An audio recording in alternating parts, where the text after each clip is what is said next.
ఇదే రేవంత్ రెడ్డి గారు అంతకుముందు ఒక టీవీ ఇంటర్వ్యూలో అటువంటి కేసీఆర్ గారి ప్రాజెక్ట్ మీద ఆశ లేదు. కాళేశ్వరం మీటింగ్ పెట్టాలంటే కూడా పైసలు ఎప్పుడు అప్పుడు చూస్తారు ఎక్కడున్నాయి. తెలంగాణ భౌగోళిక ఆలోచన కూడా అర్థం కాక మరి అటువంటి కేసీఆర్ గారి అవగాహన కుట్రపూరితంగా అభండాలు ఎందుకు వేస్తున్నారు, ఆయన ఎక్స్పీరియన్స్ వేసేటటువంటి అవకాశం ఎవరు ఇచ్చారు అన్నది కూడా ఇవాళ బీఆర్ఎస్ పార్టీ శ్రేణులు కూడా ఇప్పుడున్న ముఖ్యమంత్రి గారు తెలంగాణ ప్రజలు ఆంధ్రప్రదేశ్ లో కూడా మనకు వ్యతిరేకంగా ఎందుకోసం వస్తుంది కేసీఆర్ గారికి అవినీతి మరొక ఎవరు పక్క రాష్ట్రం ఎజెండా అమలు చేసేటట్టు అది ఆలోచన చేసుకోవాలి కదా. మనం ఇప్పటికి కూడా అక్కడ బనకచెర్ల కడతా ఉంటే మాట్లాడినటువంటి వ్యక్తి అటువంటి వ్యక్తి నిన్న పొద్దున్న సాయంత్రం అసెంబ్లీలో ఉన్నటువంటి వాళ్ళు కేసీఆర్ గారిని ఎన్ని అనరాని మాటలు వింటుంటే గుండె అనేక రకాలుగా లబ్ధి పొంది ఎందుకోసం అనాలని మాటలు కేసీఆర్ అనేక చెత్త కేవలం రాజకీయ లాభాల కేసీఆర్ గారి పేరు బద్నామయ్యే అంతకుమించి ఏమీ లేదు. ఇదే రేవంత్ రెడ్డి మళ్ళీ వాళ్ళని ముందు కేసీఆర్ గారికి పైసల మీద ఆశ లేదు. పార్టీ మీటింగ్ పెట్టాలంటే కూడా పైసలు ఎప్పుడు కావాలంటే అప్పుడు చూస్తారు ఎక్కడున్నాయని. కానీ అప్పుడు 5 సంవత్సరాలు ఇరిగేషన్ అటువంటి కేసీఆర్ గారి మీద ఇంత కుట్రపూరితంగా అభండాలు ఎందుకు ఇస్తున్నారు, మేజర్ పాత్ర వేసేటటువంటి అవకాశం ఎవరిచ్చారు అన్నది కూడా ఇవాళ బీఆర్ఎస్ పార్టీ శ్రేణులు కూడా ఆలోచన చేయాలి. తెలంగాణ ప్రజలు కూడా ఆలోచన తప్పించిండ్రు. ఎందుకోసం వస్తుంది కేసీఆర్ గారికి అవినీతి మరక ఎవరి వల్ల అంటింది, మొత్తం కాళేశ్వరం అది ఆలోచన చేసుకోవాలి. కేసీఆర్ గారికి మరక అంటిందంటే 2-3 వ్యక్తులు కారణం.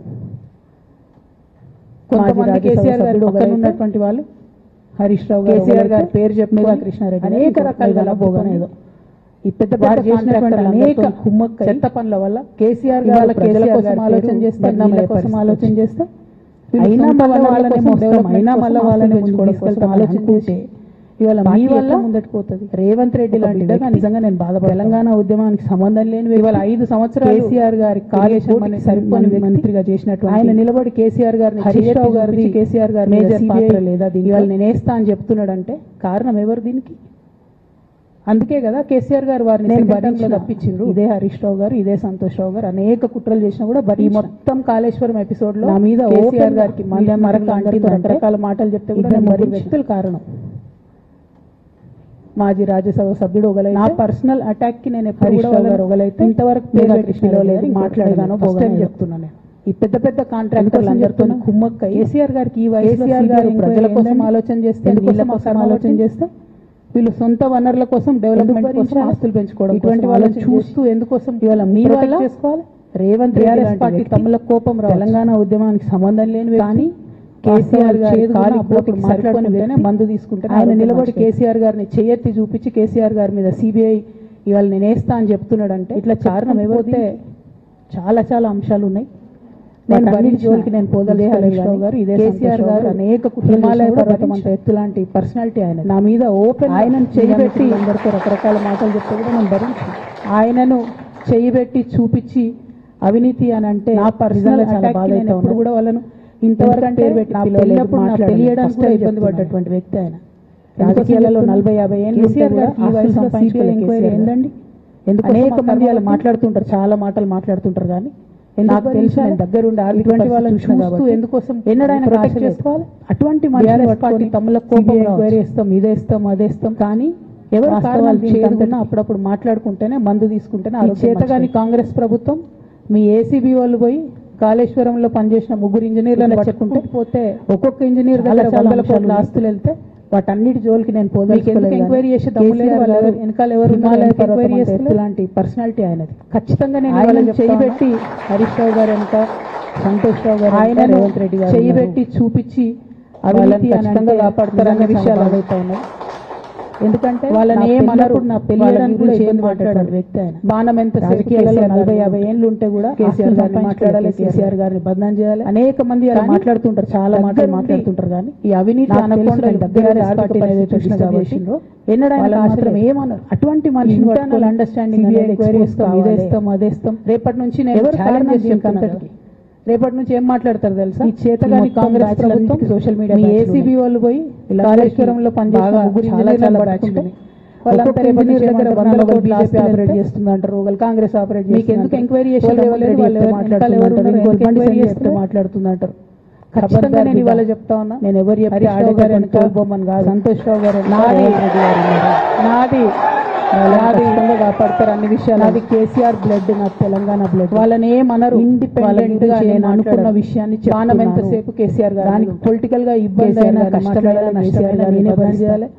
కానీ దేవుళ్ళ లాంటి మా నాన్నను ఈ అవినీతి అనకుండా బీఆర్ఎస్ పార్టీని ఏదైతే కడుపు రగులుకపోతా ఉందో ఒక వాళ్ళని మాత్రం ఏమన్నా. అందుకే చెప్తున్నా ఇన్ని రోజులు అండర్స్టాండింగ్ అనేది ఎక్స్పోజ్ కావాలి. ఆ మధ్యలో రేపటి నేను ఛాలెంజ్ చేసినప్పుడు వచ్చినప్పుడు రేపటి నుంచి ఏం మాట్లాడతారు రాసుకున్న లెటర్ మొత్తం బ్యాచ్లు అన్నిటికీ సోషల్ మీడియా 70-80 వీళ్ళందరి రోజుల బాగా చాలా చాలా బ్యాచ్ నాకు నరకం చూపి వాళ్ళంతా రేపటి నుంచి ఏమంటారు నా రోజు బీజేపీ ఆపరేట్ చేస్తున్నారు, కాంగ్రెస్ ఆపరేట్ చేస్తున్నారు. ఇప్పుడు వీళ్ళ పేర్లు రేవంత్ రెడ్డి చెప్తే మాట్లాడుతుందంటారు, ఇంకోటి మాట్లాడుతూ చాలా విషయాలు ఇప్పుడు వాళ్ళ పేర్లు తీసుకో. నేను ఎవరు చెప్తే తెలంగాణ నాది వీళ్ళ దేశం నాది కేసీఆర్ రెడ్డి మహానాయకుడు త్యాగం చేసిన నాయకుడు. ఇండిపెండెంట్ గా నేను అనుకున్న విషయాన్ని చెప్తున్నాను. ఎంక్వైరీ చేస్తే దానికి పొలిటికల్ గా ఇబ్బంది అయినా కష్టమైన నష్టమైన నేనే సిబిఐ కేసు అంటారు. కానీ దేవుళ్ళ నాన్న పరువు సిబిఐ ఎంక్వైరీ చేసిండ్రు మీకు పైసలు కావాలి కడుపు రగులుకపోతుంది ఒక బిడ్డగా. అందుకే చెప్తున్నా ఇన్ని రోజులు ఇంకా కూడా ఈ విషయాలు అర్థం చేసుకోకుండా ఆ మధ్యలో ఇంకా కూడా ఒకసారి నా కొడుకు గ్రాడ్యుయేట్ అయినప్పుడు వచ్చినప్పుడు కేసీఆర్ గారి మీద వచ్చినాక ఆ 70-80 పార్టీ ఉంటే 90 రోజుల బీఆర్ఎస్ పార్టీ నాయకులను తిట్టుకున్నా సరే ప్రతి రోజు సోషల్ మీడియాలో నష్టం జరుగుతుంది అనుకున్నా సరే ఎప్పుడు వీళ్ళ పేర్లు తీసుకున్న మీద సిబిఐ ఎంక్వైరీ పడ్డాక ఇష్టం వచ్చినట్టు ప్రెస్ మాట్లాడుతూ చాలా విషయాలు కొట్టుకున్నారు. ఎప్పుడు వాళ్ళ పేర్లు తీసుకోలే అసలు వాళ్ళ తీసుకుంటున్నారు. ఎందుకంటే విషయం నాది కాదు, ఇది తెలంగాణ పరుగుల వల్ల కాదు సంబంధించిన విషయం. దేశంలో ఏ మూలకు పోయినా ఎక్కడికి అంటే నా దగ్గర సోషల్ మీడియా చేసిన నాయకుడు అని చెప్పి మాట్లాడతాడు. మాట్లాడతామంటే రేపటి నుంచి ఏం తీస్తాం చెప్తున్నాను. గీత గీసుకుంటాం. ఏం మాట్లాడతాం? గీత గీసుకుంటాం బిడ్డ. మీరు ఒక్క కమెంట్ పెడితే మేము 10 నాన్న పరువు పోతే నాకు ఏది పడితే అది మాట్లాడచ్చు. సోషల్ మీడియా ఊరుకుంటున్నా. ఇంకా కూడా ఈ విషయాలు అర్థం చేసుకోకుండా ఇంకా కూడా పెద్దసారి దగ్గరకు వచ్చినాక ఇక కాంప్రమైజ్ అయ్యేది. కేసీఆర్ గారి మీద సిబిఐ కేసు కమిషన్ వేసిన రోజే నేను చెప్పిన ఏం పండుగ రియాక్ట్ కాలేదు పార్టీ అని అడిగిన ఆ రోజు బీఆర్ఎస్ పార్టీ నాయకులు సిబిఐ ఎంక్వైరీ అనుకున్నా సరే తెలంగాణ బంద్ ఖాళీ దాని మీద సిబిఐ ఎంక్వైరీ మనద్దా తెలంగాణ ఏమైనా మాట్లాడే ఎలక్షన్ ఒకటి గెలుస్తారు ఒకటి. నిజంగానే మనిషి అవినీతి అయితే నిజంగానే మనిషి డబ్బులు తిన్నాడు అయితే వేరు మాట. ఇటువంటి దుర్మార్గుల వల్ల కూడా చేసి ఉండదా బాబు, ఆలోచన చేసుకోవాలి కదా. అంటే తెలంగాణ అదే టీవీలు ఉన్నాయి సోషల్ అట్లాంటి మనిషిని పట్టుకో ఏటు పడతాడు మాట్లాడతామంటే వాళ్ళు ఏది మాట్లాడితే కూడా గీత గీసుకుంటా యాక్ట్ కాకపోవడం గీత గీసుకుంటా చాలా దారుణం. మీరు అలా కమెంట్ పెడితే మేము 10 చేస్తాం. నేను దీన్ని తీవ్రంగా మాట్లాడచ్చు సోషల్ మీడియాలో అనుకుంటూ చూసుకుంటూ ఊరుకుంటున్నాను. కాంగ్రెస్ గవర్నమెంట్ పీసీ కోర్స్ కమిషన్ వేసిండ్రు. రెండేళ్ల దగ్గరకు వచ్చినాక ఇక కమిషన్ రిపోర్ట్ వచ్చింది. ఆ రిపోర్ట్ నిన్న అసెంబ్లీలో కమిషన్ వేసిన రోజే దానికి ఏమిట్లకేం లేదు దానికి ఏం కాలేదు తీసుకుంటారు అని అడిగిన ఏం చేస్తారో చెప్పారు. సిబిఐ ఎంక్వైరీ చేస్తున్నారు రేవంత్ రెడ్డి గారు అసెంబ్లీలో ప్రీమెడిటేటెడ్ తెలంగాణ బంద్ ఖాళీ కేసీఆర్ గారి దెబ్బతీయాలనేటటువంటి ప్రీమెడిటేటెడ్ అటాక్ తప్పితే ఇంకోటి నిజంగానే మనిషి అవినీతి అయితే నిజంగానే మనిషి రాష్ట్ర ప్రభుత్వం వేరు మాట. మీ ఏసీబీ అవినీతి తిమంగళాలు ఏమైంది అది తెలంగాణ అదే చర్యలు ఏమైనాయి అట్లాంటి మన కంక్లూజన్ ఏంది? ఇవాళ ఏది పడితే అది మాట్లాడితే కూడా ఒక్క చిన్న ఎంక్వైరీ కంక్లూడ్ చేయలేదు కాంగ్రెస్ గవర్నమెంట్. ప్రచారం చాలా దారుణం, చాలా దారుణం. ఎప్పుడైనా తీవ్రంగా బయటపడుతున్నాయి అట్ ద సేమ్ టైం ఎప్పుడన్నా ప్రజలు తిరగబడతారు అనుకుంటే కాంగ్రెస్ గవర్నమెంట్ ఒక రిపోర్ట్ వేయాలి, పీసీ కమిషన్ ఒక ఆరోపణ చేయాలి. రెండేళ్ల నుంచి రేవంత్ రెడ్డి గారికి కేసీఆర్ రిపోర్ట్ చెప్పుకో రిపోర్ట్ నిన్న అసెంబ్లీలో కూడా పేపర్లు వేరేమని భయం పాపం. ఇంకా దానికి ఏమిట్లకేం చెప్పారు ఇంతవరకు కూడా వేరే ఆలోచన చేయడం లేదు. అంటే ఇది డిమాండ్ చేస్తా ఉన్నాం ప్రీమెడిటేటెడ్. మీరు బట్టగాల్చి దెబ్బతీయాలని ప్రీమెడిటేటెడ్ పేర్లు కూడా కాదు. ఇన్ని ఏజెన్సీస్ రాష్ట్ర ప్రభుత్వంలో మీకు అండర్స్టాండింగ్ దొరికింది కదా. ఇదే కాళేశ్వరం అండర్స్టాండింగ్ పెట్టుకొని ఏమైంది ఆ రిపోర్ట్ ఏమైంది? వాళ్ళ కేసీఆర్ గారిని టార్గెట్ చేయడం దాని కంక్లూజన్ కరెక్ట్ కాదు. మన రాష్ట్రంలో ఇటువంటి వాతావరణం ఎంక్వైరీ కూడా ఇప్పుడు ఉండదని చెప్పి నేను కోరుతాను. ప్రచారం ఎక్కువ కాంగ్రెస్ ప్రభుత్వం కేవలం కాళేశ్వరం తప్పిదాలు బయట పడుతున్న విషయంలో ఎంతగా మోసరన్న ప్రజలు తిరగబడతారు. ఫస్ట్ ఏమో బిల్లు పెడతారు, మేము రిపోర్ట్ వేయాలి. 1.5 years తర్వాత బిల్లు పెట్టి ఇప్పటికి కూడా రేవంత్ రెడ్డి గారు కనీసం గవర్నర్ కేసీఆర్ గారి పేరు చెప్పుకో కనీసం రాష్ట్రపతి కూడా పేపర్లు వేరే మన ప్రధానమంత్రి దగ్గర పోరు.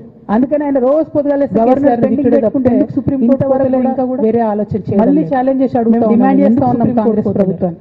మీరు బట్టగాల్సి మీరు చేసినట్టు ఆరోపణలు ఎన్నికలు చేస్తామని చెప్పి దమ్ము ధైర్యం ఉంటే నేను పేర్లు కూడా లోకల్ సుప్రీంకోర్టుకు పోండి, చూడండి ఎక్కడ వరకు అప్రూవ్డ్ మీకు అండర్స్టాండింగ్ ఎలక్షన్ లో బెనిఫిట్ అవుతుంది కదా.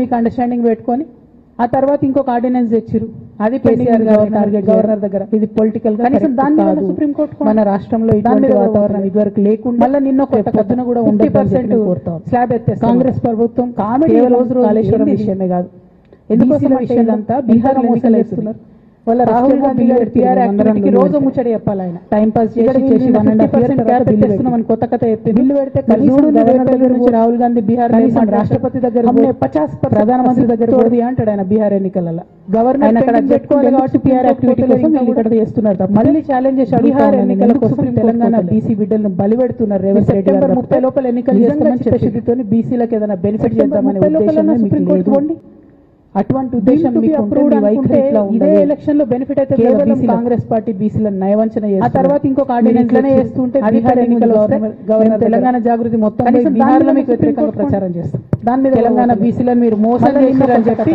50% కూడా మీకు ప్రచారం చేస్తామట మీ యొక్క బండారం కూడా బయట పెడతామని ఈ సందర్భంగా నేను తెలియజేస్తాను ఎందుకోసం అంటే ఇదంతా బీహార్ ఎన్నికలు అవుతున్నాయి బీసీలలో రాహుల్ గాంధీ కాళేశ్వరం యాక్టివిటీకి రోజు ముచ్చట చిత్తశుద్ధి లేనటువంటి కాంగ్రెస్ 50% క్యాప్ ఖచ్చితంగా మీ వైఖరిని ఎండగడతామని చూడుని రేపటి నుంచి రాహుల్ గాంధీ బీహార్ లో ఎంక్వైరీ చేసుకున్నా మీరు ఏ ఎంక్వైరీ చేసుకున్నా తోడుది అంటే కేసీఆర్ గారు మాత్రం కడిగిన ముచ్చట అక్కడ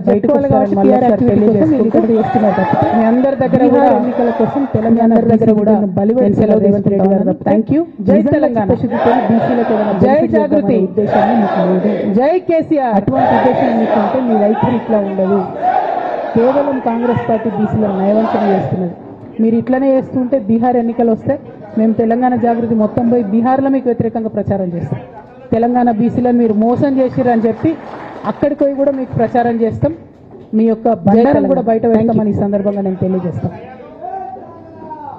బీసీల విషయమైనా కాళేశ్వరం విషయమైనా చిత్తశుద్ధి లేనటువంటి కాంగ్రెస్ పార్టీని ఖచ్చితంగా మీ వైఖరిని ఎండగడతామని చెప్పి తెలియజేస్తూ సిబిఐ ఎంక్వైరీ చేసుకున్నా మీరు ఏ ఎంక్వైరీ చేసుకున్నా కేసీఆర్ గారు మాత్రం కడిగిన ముత్యంలాగా బయటకు వస్తారని మళ్ళీ ఒకసారి తెలియజేసుకుంటూ మీ అందరి దగ్గర కూడా